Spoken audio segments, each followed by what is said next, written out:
So what does the Secretary of Defense do? Okay. For those of you who haven't studied up, he has a budget of about $600 billion. Half of the federal workforce works for him. More than 2 million men and women in arms, as well as the civilians. He's the president's chief advisor on national security affairs that involve the use of military force. He's the chief interlocutor of ministers of defense of every other country in the world. He actually has become also part of the diplomatic corps, since things having not gone all that well recently in the relationship between the US and Israel.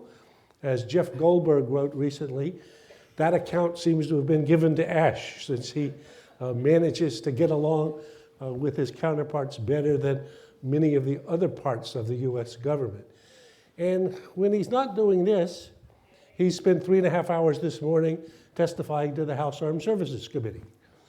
So why would somebody with a job like that be here with us tonight? And I can say it's only out of his affection for his colleagues here, and it's for our affection for him. So let's say again how proud we are of him.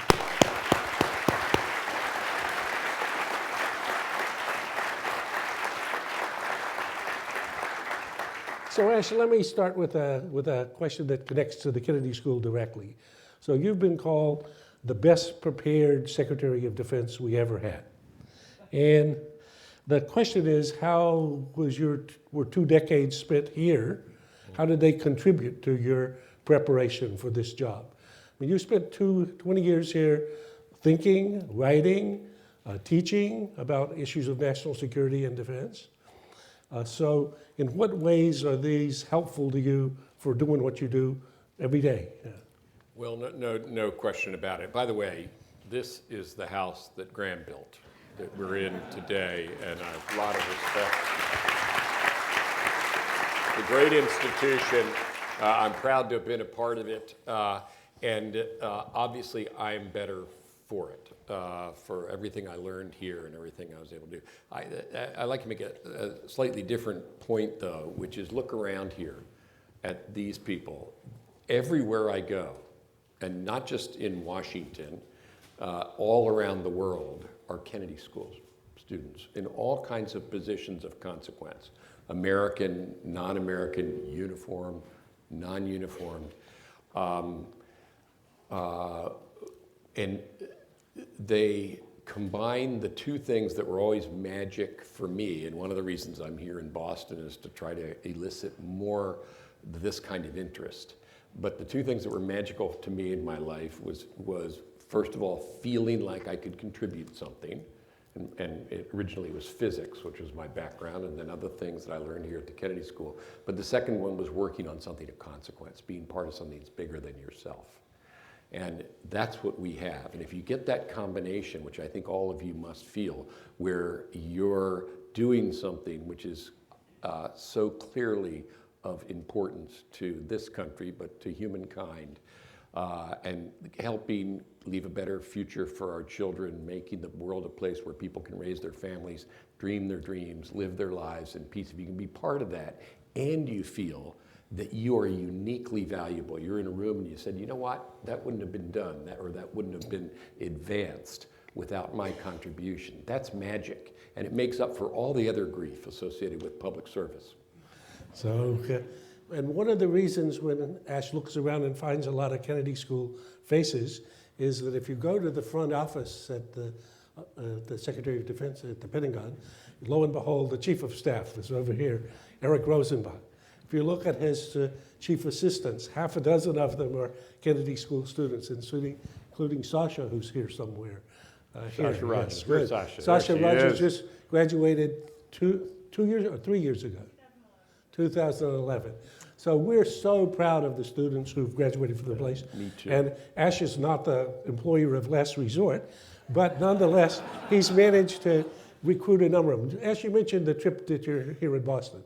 So this is part of a counterpart to the trips you took to Silicon Valley, where you're coming to the hub of the biotech revolution, synthetic biology, genomics, to try to connect tomorrow at the Broad and at MIT to this community with the notion that it will be beneficial to the nation's defense.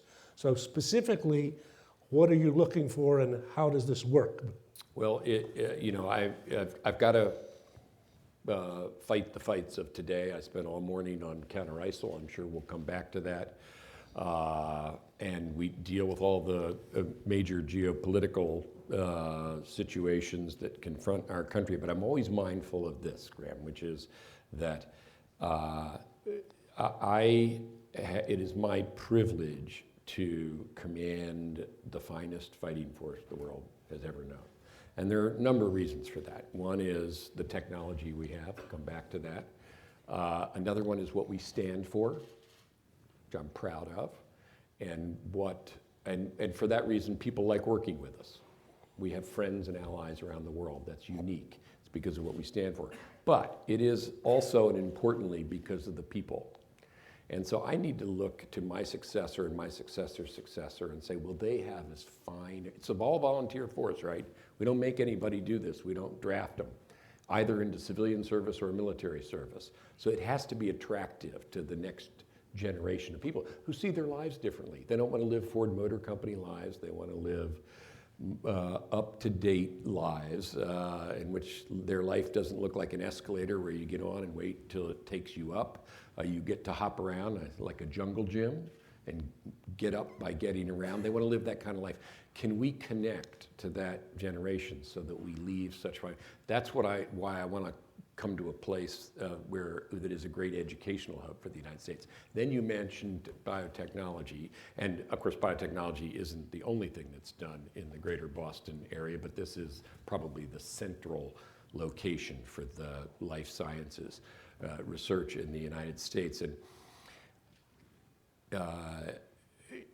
we, in order to remain the best, and in particular to stay ahead of people who would do harm to us, we need to have access to the best technology. Now, when I started out in this business, I'm a physicist. All the technology of consequence, most of it, originated in the United States. And a great deal of it originated with the government. Now, neither of those is true anymore. We still do a lot.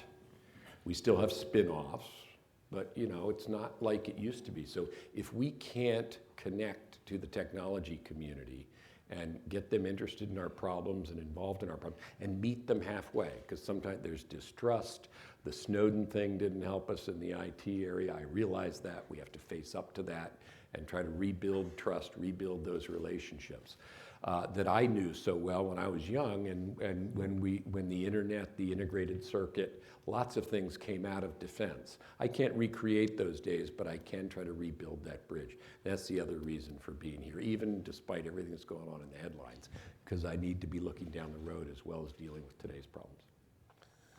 So you mentioned fighting force of the future, and in your 3 or 4 priorities, whenever you were talking about them, you talk about the force. And in particular, or even earlier today, you met with men and women, many of whom are here, who are students, who are in service, but are students here at the Kennedy School, as well as vets and others, as you do whenever you go anywhere. So for people that are not part of the military and not part of the defense establishment, what is this stuff about the force? And what is it that make it more specific? Well, good. Some people say to themselves, they see something like what happens in Paris, and they say, you know what? How can I make a difference? How can I contribute? And then they look around at these excellent people in uniform, and that's one way. And I'm proud to say Harvard has a ROTC program, that it didn't, there were times when that wasn't the case. I'm proud to say that a lot of people decide to serve in uniform, but not everybody's going to want to take that road. And so I'm trying to create alternatives to that, as well as to improve the attractiveness of military service, to give people an opportunity to try it. Just come in for a year. So I have a lot of new fellowships. The Defense Digital Service, where's DJ Patel, who's here from the White House, one of the fathers of that along with the president. And these are ways that people who are talented can give it a try. And likewise, for the uniformed people there, I need to, if I'm going to retain them, first of all, they're going to stay in, and the next generation is going to come in behind these fine people. I have to make it possible for them to do that. It has to be compatible reasonably with family life, with coming to a place like the Kennedy School to improve themselves and get an education. And so we need to manage our workforce in defense the way thoughtful companies do today. We're not a company, we'll never be. We're a profession of arms, it's different. But that doesn't mean we can't learn. And so I want to learn from the Facebooks and so forth, and the LinkedIns, I should say LinkedIn especially, about how we connect people to how they're thinking about their lives. Because I want as many people to be part of our mission as I can possibly attract. Okay, so maybe let me just push a little further on that. So let's imagine you're a student here now, and you're not in the military, and you're not going to join the military. What kind of things should folks, what kind of people should be thinking about responding to that proposition? And what kind of things would you have them do? Look at all our internship programs. Look at all our fellowship programs. Look at the way our field agencies and our laboratories advertise for people. Sign up for a project. Do something meaningful for a year or two. Don't say it's forever. Just give it a try. We give you lots of what I call them on-ramps. Now you can get on the highway and you don't have to travel all the way down the highway. Maybe you'll get off at the next exit. But you'll have given it a try. And maybe you'll come back. I mean, Graham has been in and out of government. Graham, I should say today, is a principal advisor to me, as he has been to Secretary of Defense dating back to Caspar Weinberger. And that's good. So I want people who can come in and out. Likewise, for our people who are in, I want them to have the opportunity to go out and get an education or to serve in a company for a time, to see what the rest of the world is like. Because the government's important, but it can be isolating. And so you want to get out and see how the rest of the world is doing things. That'll refresh our organization. That'll enliven our organization. We don't have enough of that. So on-ramps, off-ramps, lots of things. I talked to students today, student newspapers, and told them, spread the word, I hope they are, about our fellowship program. Somebody wants to do a summer. They want to do a year after they graduate. Remember, a large fraction of college kids today do a fellowship first. Why not a fellowship with us? Okay. So, Ash, you may not want to go here because you just spent 3.5 hours being grilled up in the House Armed Services Committee. After that, you should probably have a stiff drink and stay home. But in any case, thank goodness you came to visit us. So the topic was ISIS and how things are going. So what were your 2 or 3 main points that you were conveying to them, and did they get it? I think, we have to defeat ISIL. We will defeat ISIL.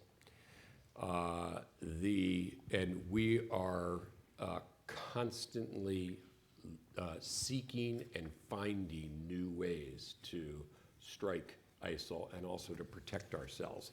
So I was describing, this was to the House Armed Services Committee, what we've done just in recent weeks. This is, by the way, before Paris, although Paris is should be to everyone, yet another motivator for why we need to be absolutely serious about this. What we're doing, and as I told them about a number of things we're doing. A lot of people don't think there are boots on the ground or that we're putting boots on the ground, and we're doing a lot from the air, but there are, by the way, boots on the ground.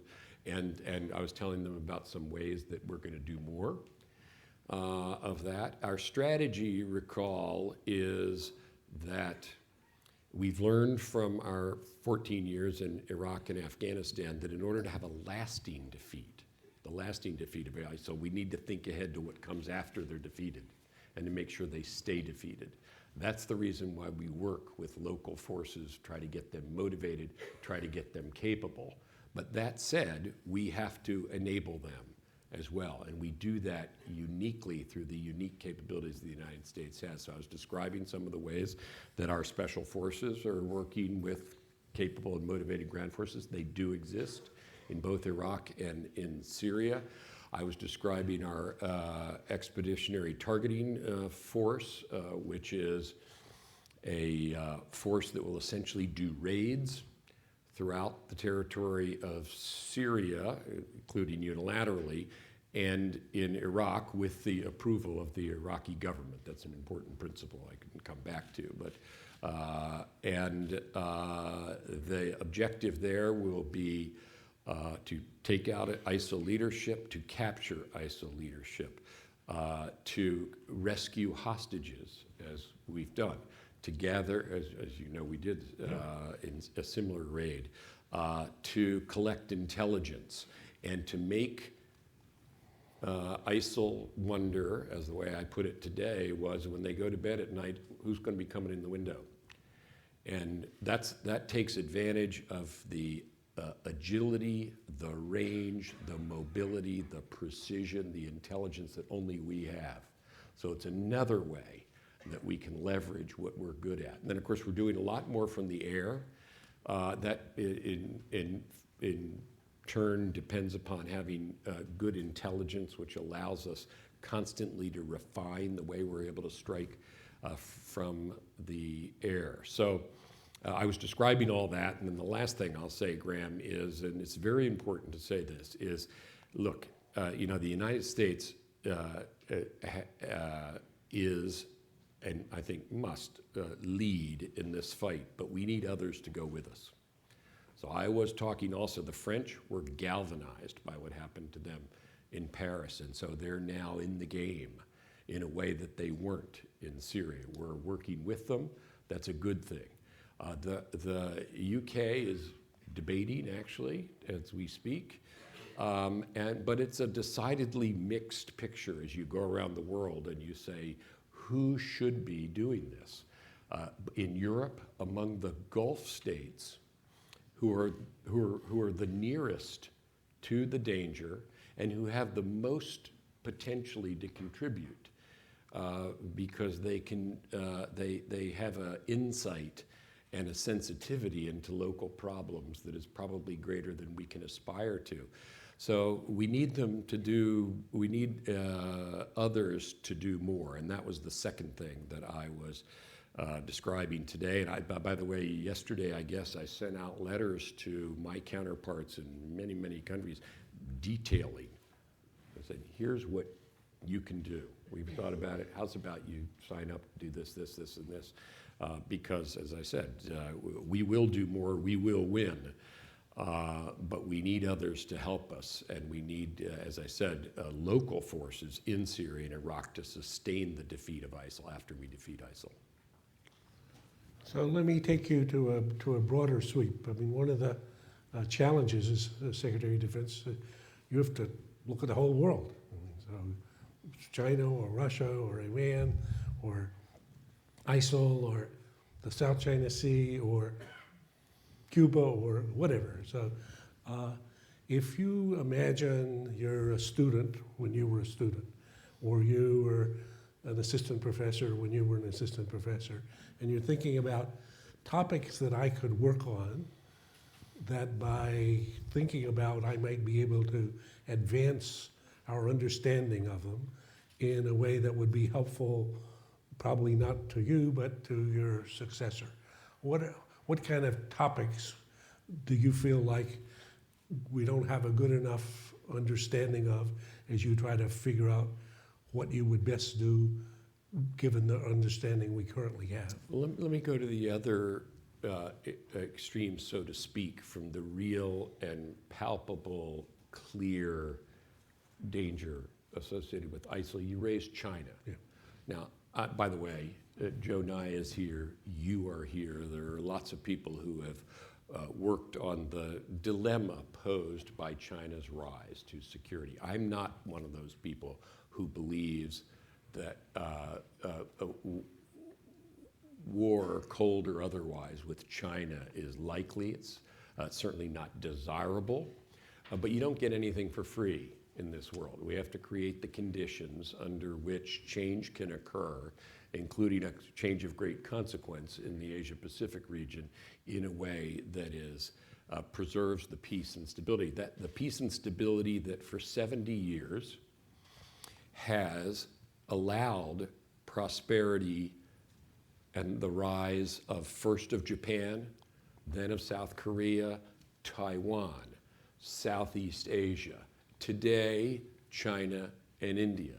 This is good, but it has been able to occur because there has been peace and stability in the region. And the single most important factor in that 70-year history has been the pivotal role of American military power in the region. We aim to keep that going. Now, that's not a matter of stopping China from rising. On the contrary, that's not our approach at all. Our approach is everybody rises. That's fine with us. It's not to exclude. Our approach has always been an inclusive one. So we actually seek to include China, India. I was in Vietnam a couple of months ago, and some of us go back long enough to remember when it was otherwise with Vietnam. But this is the single region of the world, Graham, which will be of greatest consequence to our nation's future. And I say that for the very simple reason it's where half of humanity lives. It's where half of the economic activity of the globe is. And so keeping peace and stability there is a very important thing to do. And we need to do that. Now, that involves everybody else in the region and China. Everybody needs to play their part. So that is a politico-military task of great consequence. I pay a lot of attention to it. We have something we call the rebalance, which is a big and probably not the greatest word in the world, but all it means is we aim to keep going what has worked for 70 years in this region and has allowed everyone, including China, and if Chinese think about it, and many do, recognize that this has been great for China. China can do its own thing, raise hundreds of millions out of poverty, develop in a way that is congenial to China. But again, you can't take it for granted, this environment of peace and security. So we do that, and I've learned a lot from folks here at the Kennedy School, and they have pioneered a lot of the thinking in that regard. I'll also say, because Joe's here and you're here, Graham, cyber's a whole other one. I won't go into that now, but if you're trying to look down the road and think of big things, yes, there's ISIL today, and we haven't asked about the Russians, but the Russians and Ukraine and Syria, and there's plenty to worry about in the here and now, but you need to look down the road as well, because strategy is about having perspective in space and in time. But let me push this a little further on there, because I think one is to say, with respect to the China and the rise of China and what could be a sufficiently good outcome for us over the next decade or two or three, you feel like you have a pretty good picture. So I'm asking, what are some topics about which you feel our current best thinking is still not good enough? That is, these are opportunities. If I were a young person looking for a topic for my thesis, or that was the book I was going to write, or a research project, there's gold in that field if I were to go there and dig. Yeah, unfortunately, there aren't few of them, but I'll name a few. One I've already mentioned, which is cyber, where I think we're still groping for an understanding of what is fair and not fair, safe, not safe, how to keep the peace. I know Joe's been doing some thinking about it. Graham, you have as well old concepts like deterrence that were born in the era in reference to nuclear weapons. Do they apply? How do they apply to a domain like cyber? That's an important one. I think the question of violent extremism is with us to stay, and I don't mean ISIL. I do believe we will defeat ISIL, but if you ask, will people whose job it is like mine to worry about protecting our people, will we long worry about violent extremism, my prediction is yes, we will. Because destructive power of greater and greater magnitude falls into the hands of smaller and smaller groups of human beings. And as that occurs, and of course smaller groups and individuals exhibit more aberrant behavior, those of you who take statistics here know, than large groups do. And so you're always going to have somebody that's out there, it's, you know, several standard deviations of estrangement from the rest of humanity.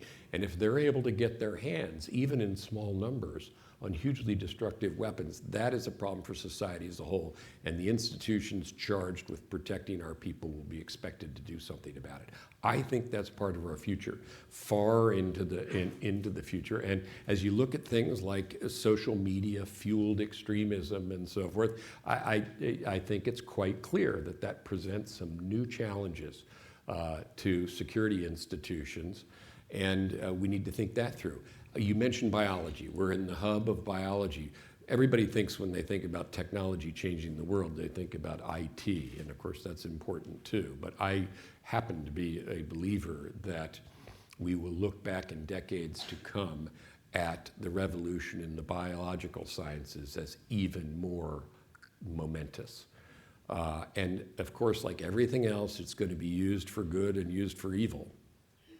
And we're going to be looked at to make sure we're on the good side of that, and that we're protecting people, that we conduct ourselves ethically, and all kinds of other things that are really big deals. So the idea that we've thought them through, no, we haven't. We need help. So again, for people looking for topics to work on, there's 3 good ones, and I think if we gave you time, you would give us 30 more. So the way the night goes is I ask a few questions to get started and then invite the audience to ask questions.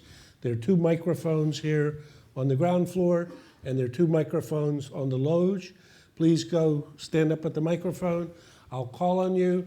The way the game works is we have only one speaker tonight, but we're glad to have him here and honored to have him here. So please introduce yourself. Ask your question briefly, and it should end with a question mark. And let's start with this gentleman, please. Good evening, sir. My name is Specialist Kanwar Singh. I serve in the United States Army, Massachusetts National Guard. It's a real honor to hear you speak tonight. I admire the work you and President Obama have done to encourage more women to serve in combat roles, as well as end Don't Ask, Don't Tell, and diversify our military. As you can see, I'm a practicing Sikh with unshorn hair, beard, and turban. Sikhs are prevented from serving in our military. I, for example, can get discharged at any point if my chain of command doesn't agree with my articles of faith. 27 generals wrote a letter to you recently requesting ending the presumptive ban on patriotic American Sikhs who want to serve our country. So I want to understand, what can we do to ensure anyone who's passionate and patriotic can serve our country without them having to give up on their religious beliefs? I appreciate your you. patriotism, and I appreciate that you do it. And I appreciate your faith, too. And the phrase is called religious accommodation. I'm sure you know that. I haven't gotten the letter yet.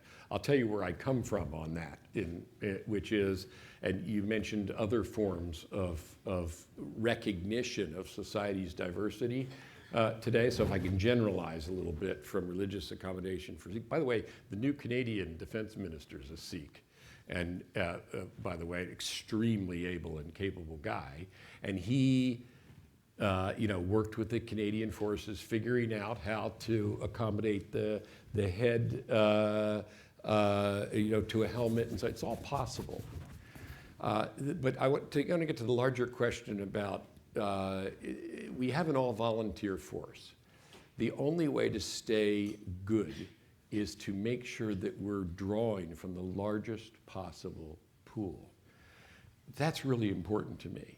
And now fairness is too, and don't get me wrong, fairness as regards gender, sexual orientation, and religion, fairness is important too. But mission effectiveness is absolutely critically important. Mission effectiveness depends upon us having access to the largest possible pool of Americans, because this is an all-volunteer force. I can't go out and draft people whoever I want. They need to join, and I need the best.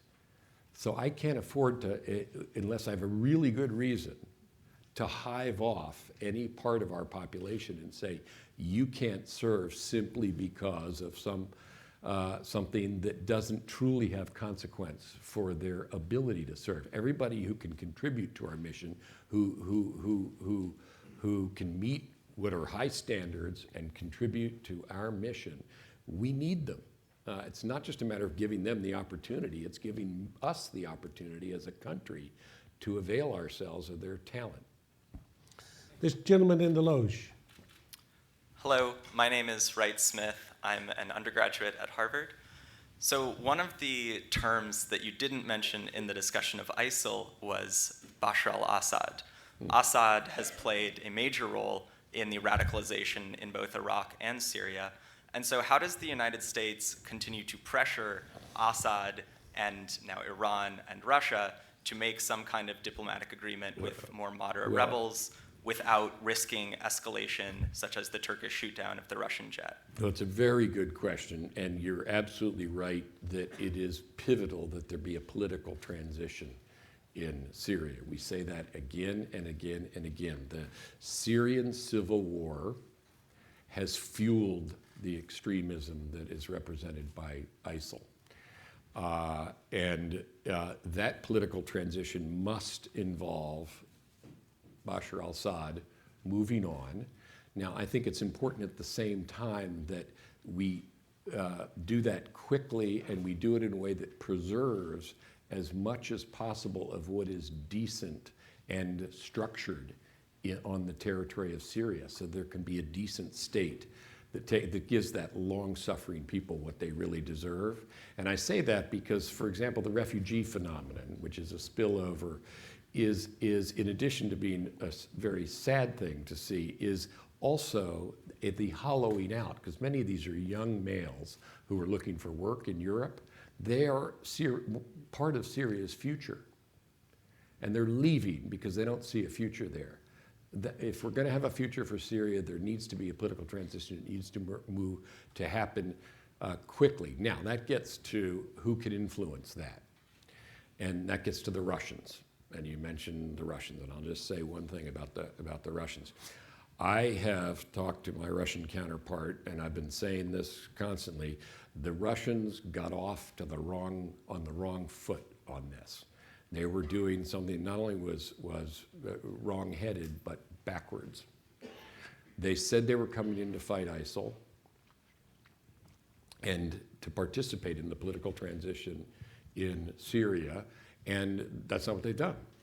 They have been supporting Assad rather than trying to move him out, which they could contribute to because they obviously have influence with him. And they've been striking the people who are in the opposition who need to be part of the future of Syria. They should be striking ISIL. So it's backwards. Now,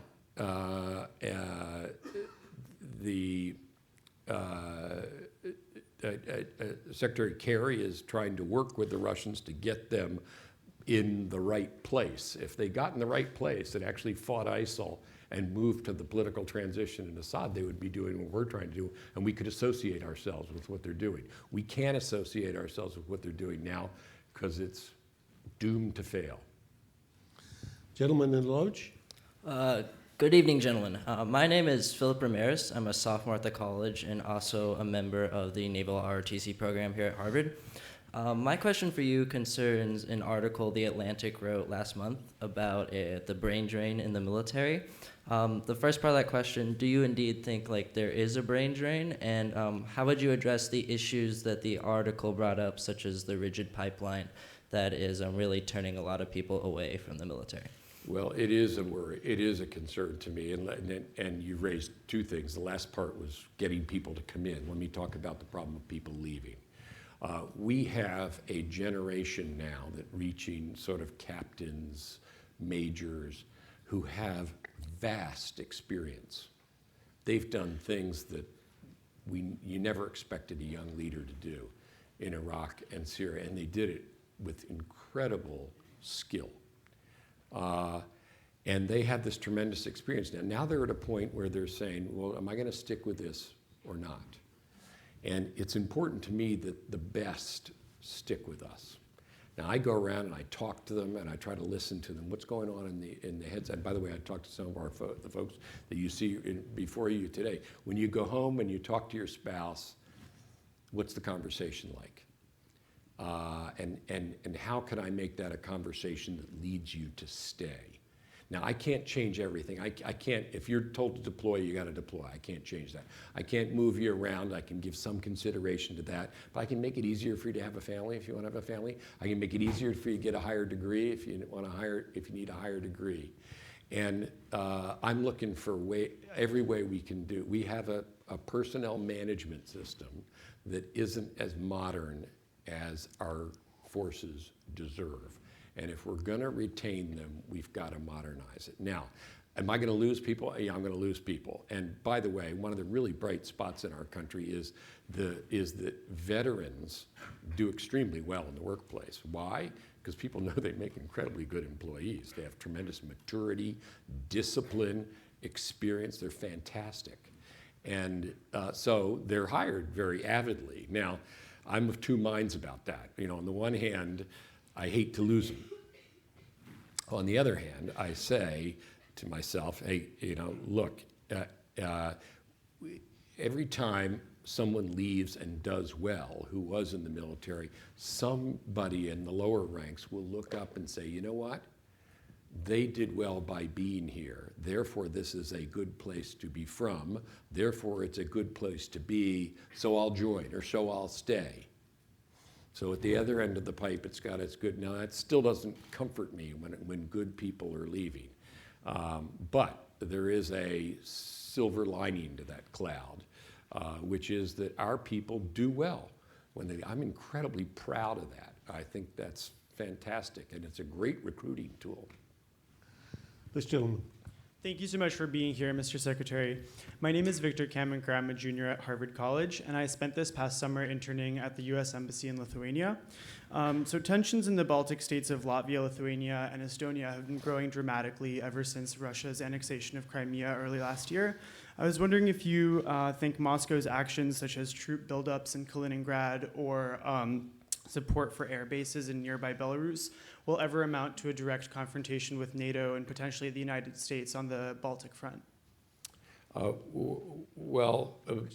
We, and together with our NATO partners, need to act. This is a little bit like the China thing, although starker even, to make sure that that's unlikely by making sure that the consequences of doing that are very clear to Vladimir Putin's Russia.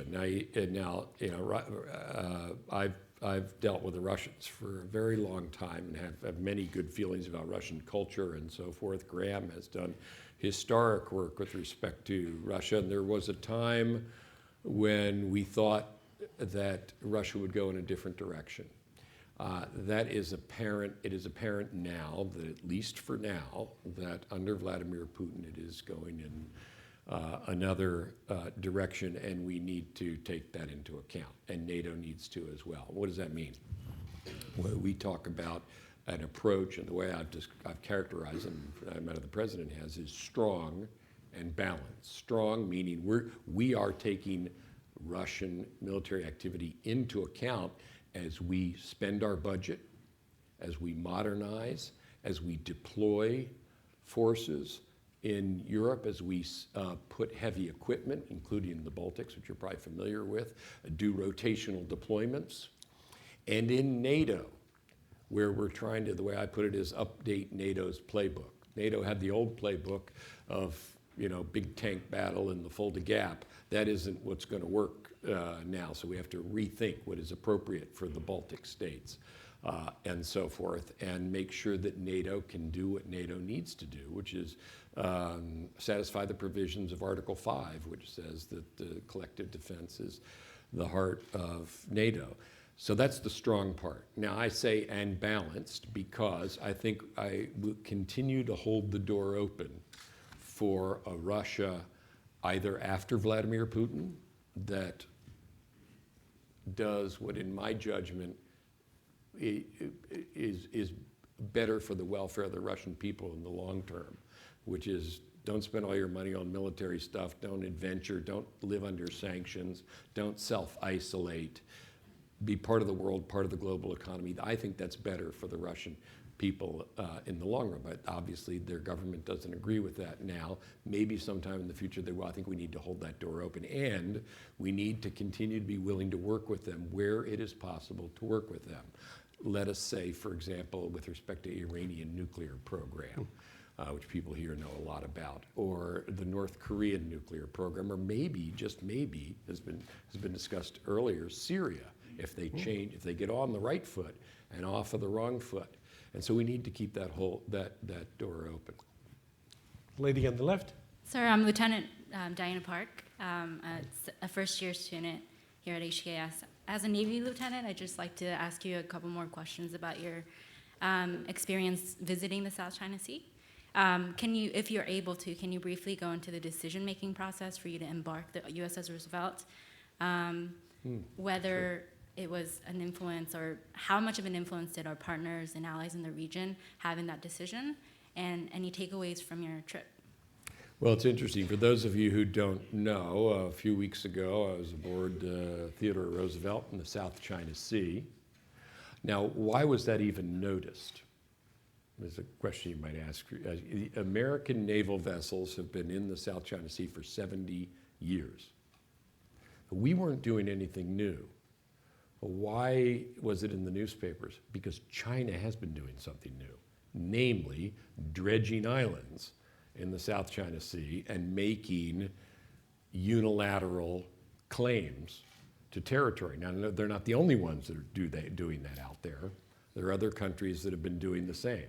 We oppose that. We say that's no way to stake claims by China or anyone else. And for our part, it's not going to change what we do.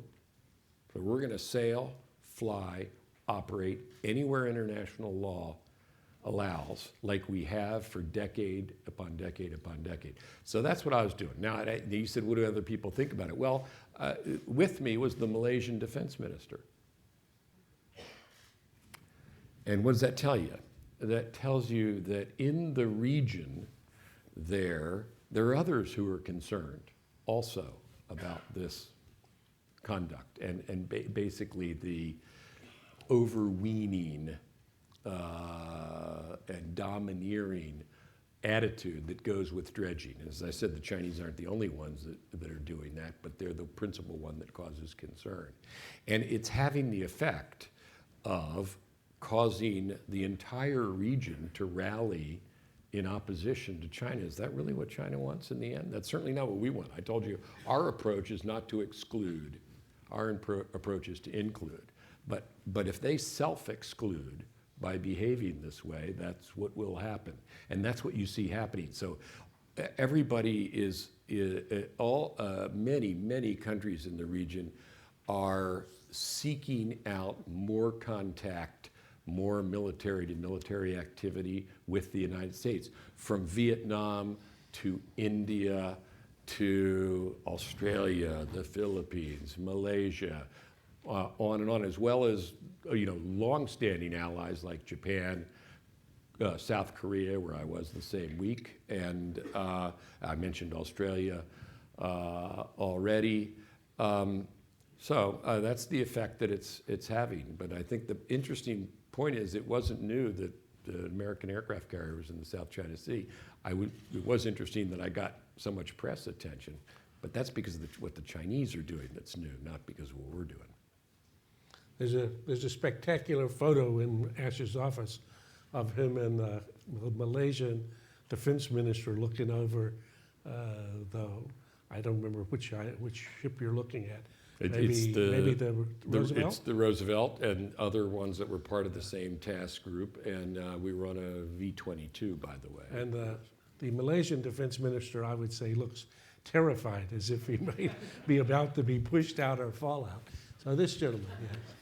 My name is Guo Xiaobo. I'm from China, and I'm a first-year candidate at Kennedy School. Actually, my question is also regarding South China Sea. I think historically, like during the half past a century there, continuous dispute around the territory, understanding historically about the issue. So in your understanding, in the long run, what would be the most likely scenario would be like in the South China Sea? It's like the Chinese government was still building the islands, and at the same time, U.S. Navy was still sail freely. So what do your I don't know what is the most likely. I can certainly say what is the most desirable. And that would be a South China Sea in which territorial claims are settled peacefully and without military activities, where everyone has freedom of navigation. Remember, those are the seas through which most of the world's commerce flows, including to China, both imports and exports, energy and everything else. So we all depend upon the freedom of the commons. And I'm fine with having China, at sea also. They have a navy. They can go anywhere the United States Navy goes, and we can partner with China's navy, and we are in things like dealing with piracy, trafficking in human beings, and drug trade. There's all kinds of common problems that we all have that affect the commons in the seas. And why don't we work on all those things together instead of squabbling about whose map, old map is on top, beats somebody else's old map, or these places where everybody can share. Everybody can share those oceans. There's no reason why anybody has to dominate them. We're certainly not seeking to dominate them. So that's the future I hope for. And I hope, and by the way, I just because you're from China, I want to emphasize what I said earlier, which is China's not the only one. It's the only country that is making claims, that is doing dredging, happens to be doing it on a much larger scale than anyone else. But our principle remains the same, which is we oppose all reclamation and further militarization. We think everybody ought to knock it off. That's no way to do things. You can resolve these disputes, territorial disputes, in some other way. Let's not forget the big prize here, which is free commons for everyone. Milosh? Hi, my name is Jacqueline. I'm an MPP student here at the Kennedy School. In one of my classes this semester, we've talked a lot about the astounding rates of sexual assault in the US military. In recent years, the Department of Defense has promised reforms on this issue, but the Military Justice Improvement Act has been blocked by the Senate twice now. And earlier this year, when the annual report on sexual assault came out, you said that there clearly needs to be a lot more work to be done. And so my question is very simple, is what is the Department of Defense currently doing to address military sexual assault? Well, we're doing a lot, but we need to do more. And I tell you, I understand sexual assault is sadly widespread in society, including, by the way, on educational campuses. But it is completely unacceptable in our culture. Our culture is founded upon trust, honor, getting the best out of everyone. That's part of the profession of arms. It's part of the ethos. And so it's very offensive to what we stand for, in my judgment. We really can't have it. And therefore, no tolerance for it. Now, we are, one of the things I am proud of the Defense Department about is that we are upfront about it, admitting issues that we have and working on them. And I think that's important also. So we're upfront about this and working on it. And the more we work on it, the more we uncover other aspects of it that we also need to work on. Let me give you an example.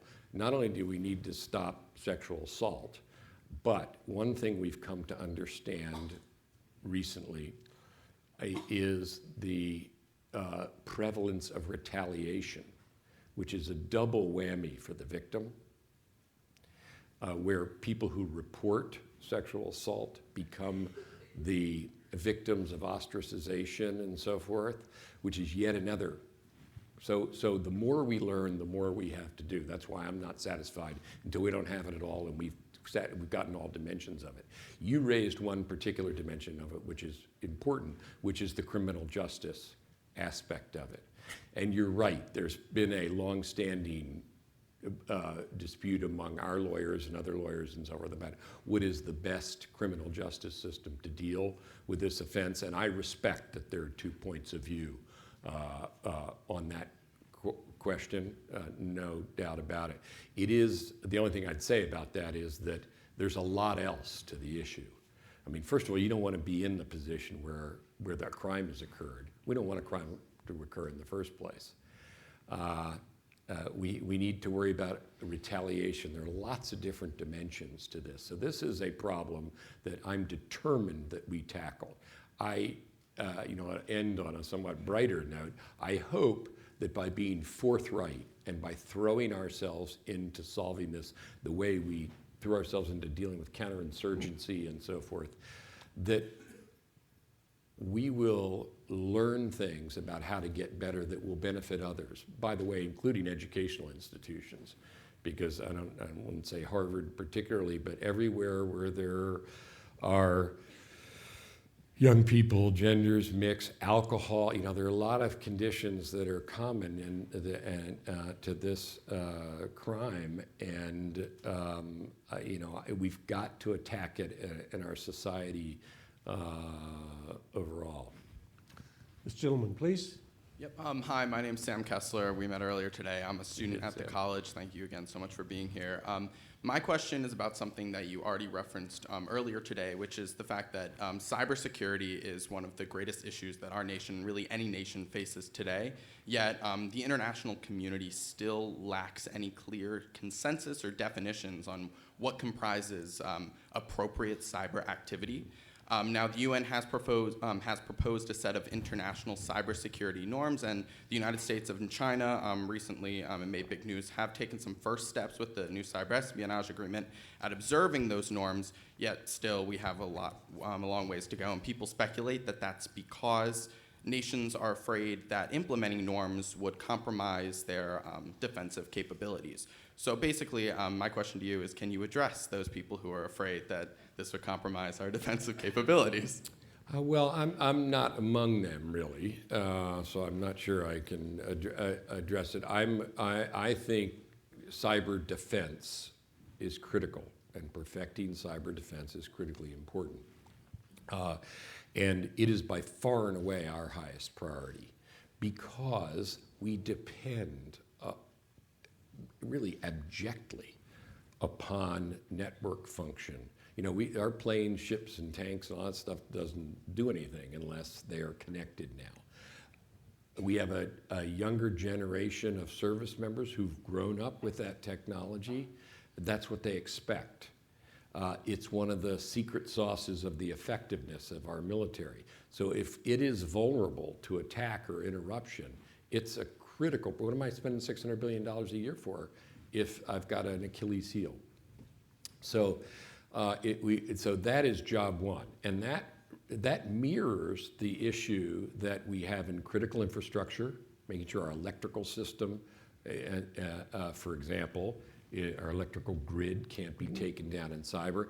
It is a mirror of what companies like Target face. They depend on cyber security for their business. So there's a broad alignment of society's needs behind cyber defense. I find that, overwhelmingly important, and that I made that very clear to our cyber officials. That's job one for me. Now, there are other things we do in cyberspace, but this is job one for us, is cyber defense. And so I'm very much aligned with the idea of improving cyber defenses, and there are technology pieces to that, there are procedural pieces to that, there are all kinds of things, and I believe there are norms. I believe, norms won't necessarily offer that sort of hard kind of protection, but norms do two things. They keep many people, most of the time, from doing something bad, and they provide the rationale that helps everyone else understand what must be done to protect them. So norms are valuable. I should point out, by the way, that both Joe and Graham and other people here at the Kennedy School are working on this very question. So I think norms are part of the future as well, but cyber defense critical, including to me.